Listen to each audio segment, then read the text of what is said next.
Okay, welcome back. It's time to play a little game called Parallel, Perpendicular, or Neither.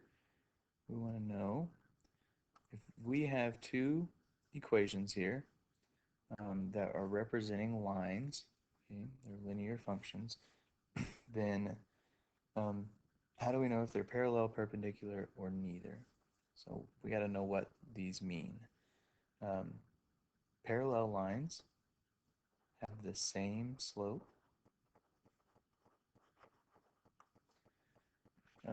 and different y-intercepts.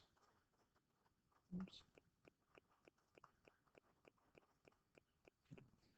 If they had the same y-intercept, then they would be um, the same exact line. That would mean they were neither, um, because parallel means they run, side by side and they never touch.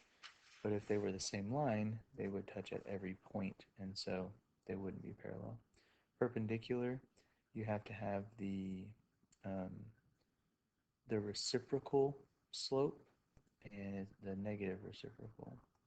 So if it was a slope of 2, then the perpendicular line would have a slope of negative 1/2. And if you graph parallel lines,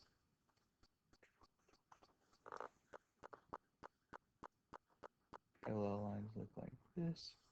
Perpendicular lines would look like this. So they're going to cross each other at a right angle.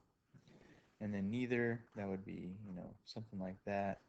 Um, if lines aren't parallel, they're going to cross.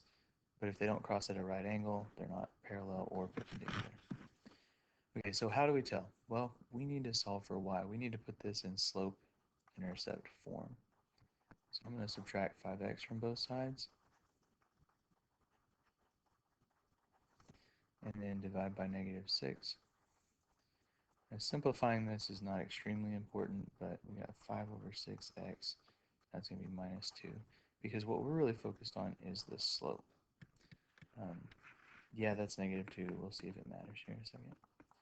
We're going to add 10 to both sides. 12y equals 10x plus 4. Then we're going to divide by 12. And we get y equals 10 over 12 is going to simplify to 5 over 6x plus, that would simplify to 1/3. So what do we have here? We have parallel lines because they have the same slope, different y-intercepts. So these would be lines that never cross one another.